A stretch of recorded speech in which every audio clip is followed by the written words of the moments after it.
あのさ、好きだ。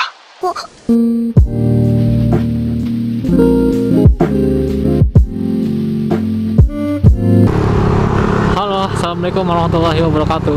Welcome back to my channel, Adnan Abdillah. Bagaimana keadaan kalian? Semoga kalian dalam keadaan sehat-sehat selalu.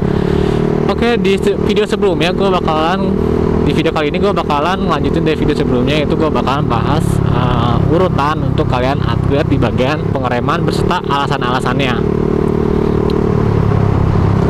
Jadi seperti yang gue bahas di video sebelumnya, kalau kalian ingin mengupgrade pengereman kalian di motor kalian, motor apapun itu, gue dapat ilmunya ini dari channel Digi Auto, di channel YouTube Digi Auto. Jadi gue tambah sharing-sharing aja ke kalian, cuma ngelanjutin. Tapi kalau misalkan ada pendapat atau ada masukan, ada saran atau salah-salah ngomong, ya gue harap dimaklum aja, nanti bisa kalian koreksi di kolom komentar kayak gitu. Jadi yang pertama kalian harus ganti ketika kalian upgrade pengereman adalah selang rem. Kenapa selang rem duluan nih sebelum master rem, sebelum kaliper? Jadi gini, selang rem itu kan tempat nanti tekanan yang diberikan dari si master rem ke kaliper itu disalurkan kan. Jadi misalkan seperti ini, kalau misalkan master rem kalian itu sudah menggunakan yang tekanannya lebih besar, contoh yang tipenya kayak KT7MB ini yang radial, kalau nggak salah namanya, yang radial kayak gini, kayak gunakan selang rem yang standar yang bahannya tuh karet kalau nggak salah kan. Nah, kalau kalian melakukan pengereman tekanannya tinggi yang kalian berikan, sedangkan karet itu kan bahannya melar ya, beda dengan stainless yang dia padat, susah untuk memuai, sedangkan karet itu gampang banget melar, gampang banget memuai. Jadi ketika kalian beri tekanan yang gede dari si master remnya ini ke kaliper itu, nanti si selang rem itu gampang rusak dan gak maksimal di tekanan yang diberikan dari si master rem ke kalipernya. Dan yang pasti sih dia gampang rusak, gampang melebar lah, gampang pecah-pecah gitu karetnya. Jadi nanti kalau gampang rusak kayak percuma juga, pasti kurang good lah kalau misalnya kalian pakai master rem yang udah besar, dia kayak gini, yang KT7NB kayak gini, tapi si selang remnya standar, jadi kurang maksimal juga. Beda sama yang contoh yang TDR ini, yang bahan dasarnya itu udah stainless, jadi memuainya itu atau tekanan yang diberikannya itu gak gampang merusak si selang remnya. Dan stainless kan lebih padat ya, lebih susah untuk melar dan lain-lain, jadi lebih aman lah, hasilnya lebih dapat juga kayak gitu. Nah, selanjutnya yang pertama itu ya berarti ya selang rem dulu. Selanjutnya itu adalah si master rem. Kenapa nggak kaliper dulu nih, master rem dulu? Sini wah itu lagi. Jadi contoh, kalian setelah ganti selang rem, kalian ganti si kaliper lebih dahulu sebelum kalian beli si master remnya.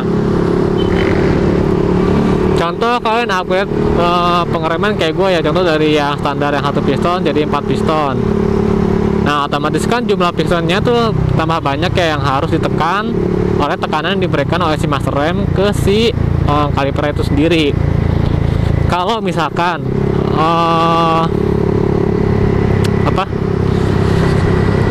master rem kalian itu standar, nanti itu kerja piston yang ada di master rem kalian itu harus lebih besar lagi untuk mendorong si piston yang ada di kaliper motor kalian yang udah di upgrade. Jadi bisa jadi master rem kalian itu yang standar itu lebih keras, juga nanti lebih susah buat ngerem, dan dia kayak ngerem pakai tenaga, kayak ngerem tuh terlalu pakem gitu, jadi nggak sesuai juga, jadi nggak nyaman dan lain-lain kan. Wih, mantap ya.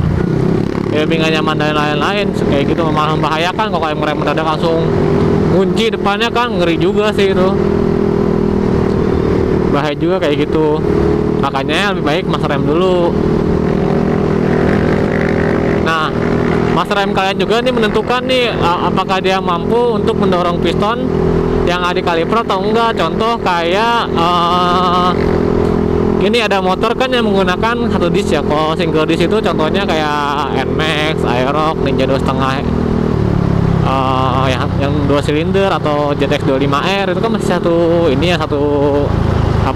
single disc brake kan, cuma 1 disc brake nya ya. Kemudian kalau kalian ganti ke kaliper paling 4 piston doang kan. Jadi kalau misalkan pakai yang si master rem yang 14 mili atau 16 mili itu masih bisa lah gitu, masih enak, gak terlalu keras. Tapi kalau kalian pakai Moge yang pakai double disc, contoh kiri kanan udah 4 piston, jadi masing-masing disc brake 4 piston kan, jadi 8 piston jumlahnya.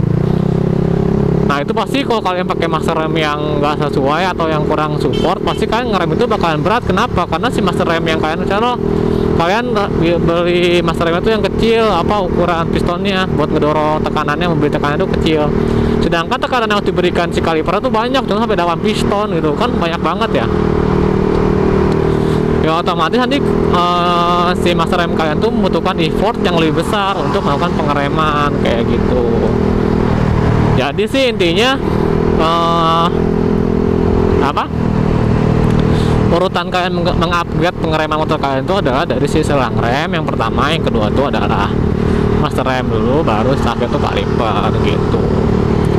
Kalau kalian punya budget atau sultan sih ya wes mending sekaligus aja ganti kan, jadi langsung kerasa bedanya gitu kan, lebih kerasa enaknya juga, lebih kerasa perubahannya dari standarnya. Tapi kalau kalian nggak punya budget banyak ya kalian nyicil juga nggak masalah sih, yang penting sesuai budget aja.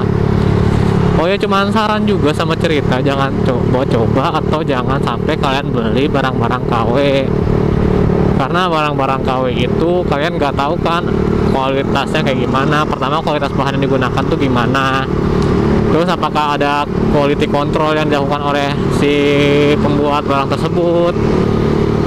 Nanti juga kalau misalnya ada apa-apa atau ada kerusakan di barang kalian itu atau master rem kalian atau apapun itu yang kalian beli KW itu, apakah bisa dibenerin atau malah sekali pakai rusak langsung buang aja gitu, sayang juga kan duitnya ya, nggak awet juga gitu. Jadi saran gue ketika kalian beli suatu barang apapun itu adalah kalian pikirkan setelah kalian beli itu bagaimana nasibnya gitu, servisnya gampang enggak, spare partnya ada enggak, kualitasnya bagus enggak, safety enggak. Kan pengereman itu masalah nyawa ya, karena kalian kan berkendara. Selain nyawa kalian juga, kalian nyawa orang lain juga tuh di tangan kalian gitu, ibarat kata. Karena ketika kalian berkendara kan kalian nggak sendiri gitu. Contoh kalian nggak kebut tiba-tiba si master rem KW kalian tuh patah, atau ibarat kata pistonnya tiba-tiba seal karetnya itu sobek atau bocor, tiba-tiba belum, kalian nabrak orang, amit-amit kayak gitu kan nggak baik lah. Maksudnya pakai barang-barang KW itu ngerinya kayak gitu, bukan apa-apa. Mending kalian sesuaiin budget kalian lihat-lihat dulu barang-barang yang menurut gue sih sekarang banyak ya merek-merek barang tuh yang sebenarnya kalau di bagian pengereman tuh nggak terlalu mahal, tapi itu udah lumayan bagus gitu. Selain KTC juga RCB itu kalau nggak salah lebih murah lagi, yang S1 14 mm itu kalau nggak salah cuman buat master rem yang kanannya ya itu cuman 700 ribuan gitu. Nah, terus kaliper juga 700 ribu juga ada yang RCB cuma 3 piston kalau nggak salah ya. Itu udah bagus menurut gua sih, udah cukup buat harian lah. Kalian emang bawa motor mau kenceng apa sih di jalan raya, bahaya kalau kebetulan di jalan raya, mending santai nikmati jalan. Terus itulah kalau barang-barang KW mah jauhin aja kalau bisa, nggak baik buat kalian sama orang lain gitu sih. Nggak ada emang sih nggak ada yang pernah tahu ya namanya di jalan kayak gimana, cuman minimal kalian tuh kontribusi untuk menjaga keselamatan diri kalian sendiri dan orang lain gitu. Sisanya lillahi ta'ala, serahkan aja sama Tuhan yang Maha Kuasa lah. Tapi kan baiknya kalian ada usaha dan ikhtiar lah kayak gitu sih. Bukannya gue mengguru ya, gue juga mungkin kadang-kadang masih salah di jalan raya. Emang kalau bisa sih kalau di jalan raya mau kalian udah upgrade pengereman gimana pun tetap aja jangan kebut-kebutan di jalan lah kayak sekarang kan jadinya, karena banyak abang jago yang suka cornering di tempat umum ya. Kalau saya corneringnya di Sentul lah atau tempat-tempat pribadi yang sekiranya emang buat latihan sih gue nggak masalah, emang buat latihan kok dia. Cuma kalau di jalan raya besar gini kan banyak orang yang lewat juga, bahaya lah. Sampai kemarin di Puncak atau di Lembang tuh ada orang-orang yang kecelakaan, nabrak warga setempat, warga nggak suka. Jadi orang-orang yang pengen kesana jadi susah juga gitu. Orang-orang yang dasarnya emang cuma mau nikmatin jalan, mau santai tuh jadi susah gitu. Jadi terkendala. Mantap Vespa kenceng. sebenarnya tuh gua motor-motor plastik itu keren-keren juga, cuman kalau gua pribadi sih nggak kuat ngerawatnya ya. Kayak gue salut kalau ada orang pakai Vespa tuh, berarti dia orangnya ngerawat motor dengan baik, sanggup melalui berbagai kondisi lah sama Vespanya, anjay. Haha. Ya mungkin gitu sih video kali ini, masih lanjutan dari kemarin sih sebenarnya, cuma gue bagi ke 2 video biar nggak terlalu panjang videonya, biar kalian juga nontonnya nggak habis-habisin kuota banget lah. Jadi gue sekarang ini sampai jadi gue tuh lagi masih NR sih, nggak NR sih, mau jam 8 mah gue sebenarnya masih keluar apa ya, belum terlalu malam lah, ibarat kata masih jam 8 jam 9an tuh, masih jam 8 ya, masih rame juga sih jalan, untuk sepi. Intinya mah di jalan kalian hati-hati, jangan merasa jalan itu punya kalian sendiri. Ingat ada pengguna lain juga di jalan, ada motor lain, ada ibu-ibu, ada bapak yang kadang-kadang mungkin bapak itu lagi tunggu sama keluarga di rumah, tiba-tiba kayak ngebut-ngebutan amit-amit kena bapak itu dan lain segalanya, kan nggak baik lah ibarat kata. Ya mending naik motor kalian seperlunya aja, kalau mau kencang mau speeding ya boleh aja sih sebenarnya speeding, cuman ya kira-kira aja momennya yang pas, jangan sepanjang jalan kayak speeding, nanti di pasar speeding, di dekat sekolahan speeding, masih mending sekolah liburan ini ke sekolah anak-anak pada pulang kan speeding, amit-amit kalau ada apa-apa kan. Intinya gitu ya sih, keep space safety, keep healthy juga dalam kondisi kayak sekarang. Semoga rezeki kita lancar semua, dilancarkan oleh Allah Subhanahu wa Ta'ala, biar kita semua dapat melalui masa-masa sulit kayak sekarang. Wih, rame nih sel, udah yang nungs. Ya intinya sih gitu aja lah.